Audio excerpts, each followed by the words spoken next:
Wednesday night, and that's important. You know, we're starting to get a pretty good feel for each other, and it takes a little bit of time, even if you have a lot of guys coming back from the year before. So it was better, but there's still, you know, when you look at the film, you know, there'll be a whole bunch of things that we'll see that we want to address, and we've got 1 week to do that. You know, obviously, we're not starting our season with, you know, some mid-major that you're gonna just roll over. You know, this non-conference season is not about that. So we'll know a little more next Sunday night, I guess. Geno, what can you say about Nafisa's ability not only to score from the post, that's pretty well documented, but to distribute? She had 7 assists today, pretty good. She did? It's surprising. Interesting.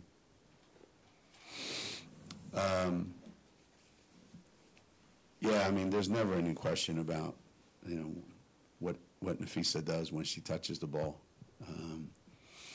You know, she's been trying to do some other things, and, you know, being a good playmaker is certainly one of those things. And I thought everybody handled the ball pretty well today. And I think that's a great sign. We know that Nafisa can score pretty much. Last year was an example of that, but they're doing a really good job in practice, and it showed today.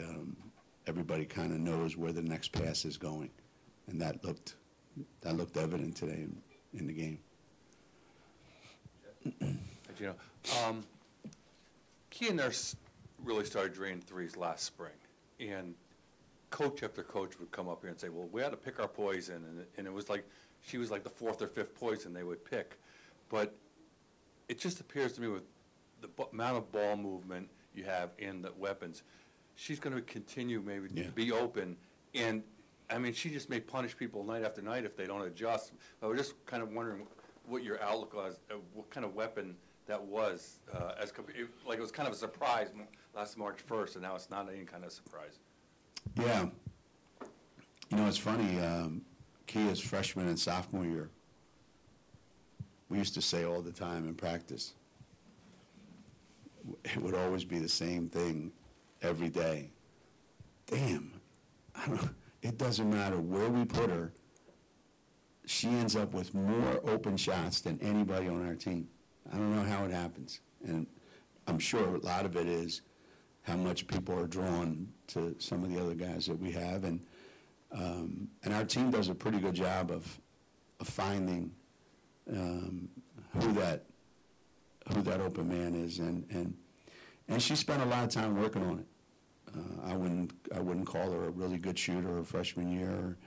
And she was pretty good as a sophomore. And it wasn't until, as you said, towards the latter part of last season that she became really, really comfortable with it. And right now, she just has a tremendous level of confidence with it. And you're right. I mean, there's only so many good defenders that you have on your team, and you're going to use a couple of them up on some of our other guys for sure. But I think she's going to get a lot of them. I mean, Crystal's pretty good at finding people. You know, that it's like an element we didn't have last year. And Gabby seems to be a little bit.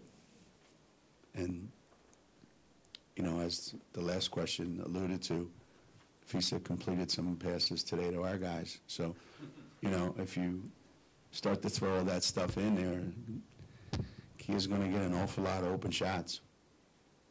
An awful lot, for sure. You know, you return 3 All-Americans, 4 starters, but you run your offense. It looks totally different, you know, the way you run it. I mean, is that just you want different things from these guys, or you just have kids that are so driven that they're trying to add dimensions to their game? We made some changes this season. I don't think we're getting too different from where we were last year, but there's some there's some things that we're doing that are way different that we didn't do last year. And we didn't even do a bunch of them today, because there was no need to.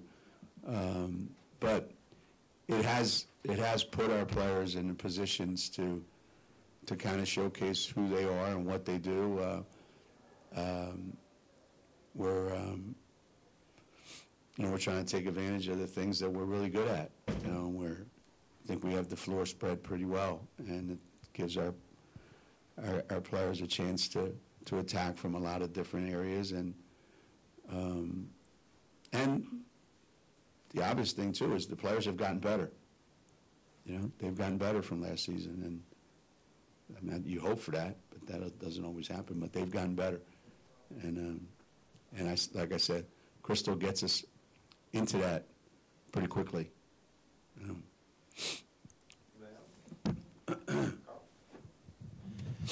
Geno, we always talk about the target of UConn being number one, but how do you think the 3 returning All-Americans are going to handle or will handle or handling being returning All-Americans and being considered the best players? One of the things just came up yesterday was being a preseason All-American. Really, they're a perfect example of how little it means, because none of them were last year, and yet at the end of the season they were. So somebody that was picked at the beginning of the season wasn't. So I think they understand that, a lot of things that are done on your reputation, and you have to earn it again that year. And I think they will, but I don't think that's they don't want to be better, let's put it that way. They want to be better. They just want to get better, and whether that leads to another All-American season or not. On, off? Now it's on. So whatever happens, I think the 3 of them know that they're good. They know what they're good at, and I don't think that. This may sound funny, but I don't think the 3 of them are going to be the reason whether or not we ultimately win a national championship. They're going to do what they do, and it's probably going to be like, what do we get from the other places?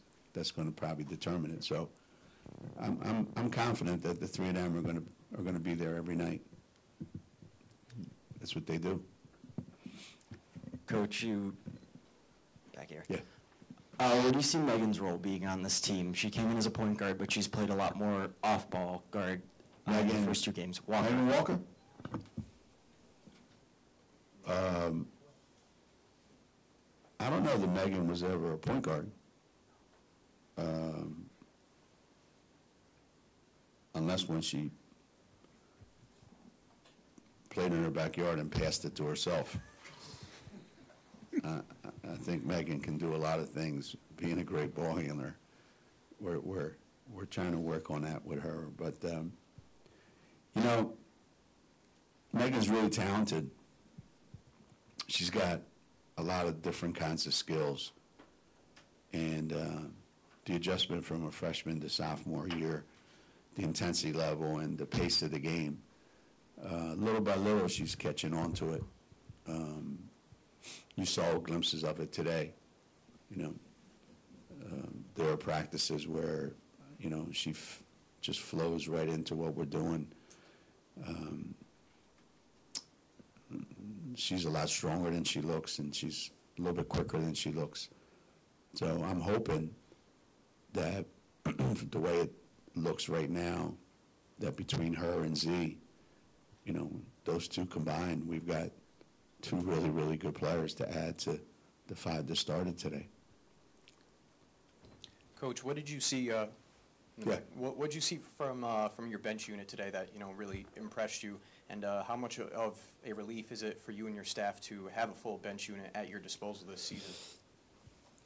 Yeah, I got mixed emotions about that right now.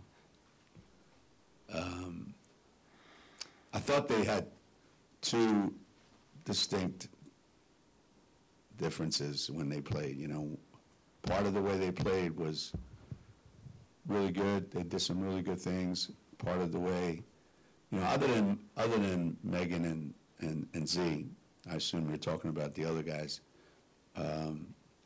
They did some really good things at certain points, and they're still a little bit tentative. That I'd like to see them get out of that a little more, but they're still tentative. And having a full bench, yeah.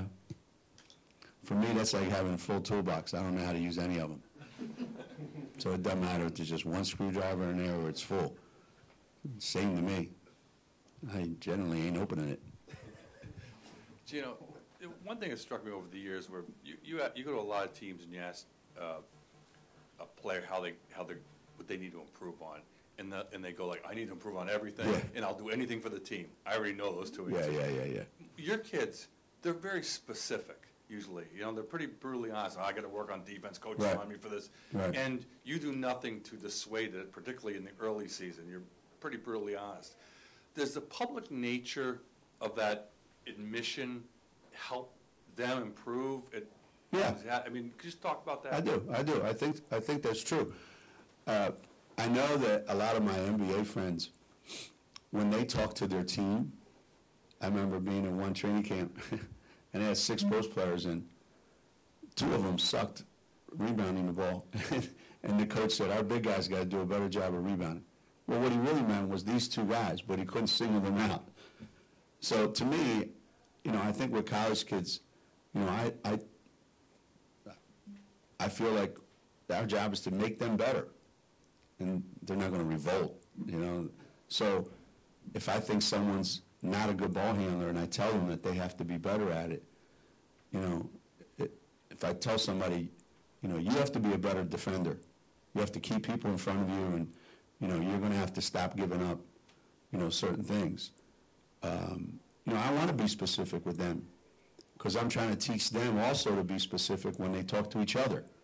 Nothing drives me crazy more than, you know, somebody in the huddle or somebody, you know, come on, Blue, let's go. I don't know anybody on our team named Blue. You want somebody to do something, you say, you know, come on, Jeff, you need to do this. And be able to be specific with people so that they can now go, oh, yeah, this is what they mean. And I think sometimes, you know, we as coaches, we beat around the bush because we don't want to confront someone or hurt their feelings or make them feel inadequate towards something. But to me, you know, that's how kids improve. First, you got to look in the mirror and acknowledge it, and then go to work on it. And my kids are pretty good about that. That's why I think they get better every year. They take it to heart, you know. Coach isn't going to just say something just to make me feel bad. They're trying to make me a better player. And yeah, once it's out there, everybody's paying attention now. Ooh, you know, like Lou for covering. Lou wants to be a better defender. I'm going to check it out, see if she's getting any better at it. I think this is good when a lot of people are doing that because keep showing your toes a little bit. I like it. Paul, a couple more. Do you feel ready now for the season, or could you use even beyond this week? You know, it's gotten to the point, Paul, to be honest with you, that if you gave us another month to get ready, it wouldn't matter. It really wouldn't. I think there comes a point where players just lose interest in practicing if they're not going to be playing somebody. So right now they want to play somebody. And, you know, we've got how many practices before we play again? Tuesday, Wednesday, Friday, Saturday. 4. So we got 4 practices, and I think that's plenty of time. I mean, it's not like Stanford's been practicing for 4 months and they've played 7 games. They're in the same situation we're in. Every team this weekend is in the same situation. So I think this week will be just right. We'll be just right, you know, getting into Sunday's game. Geno, is there an update on Batuli? No, other than she still has that soft brace on it, and I don't know what the exact date is, but she's walking around on it pretty good. She's on the bike. I mean, a lot of progress. I just don't know when she's actually going to be practicing. That hasn't been set yet.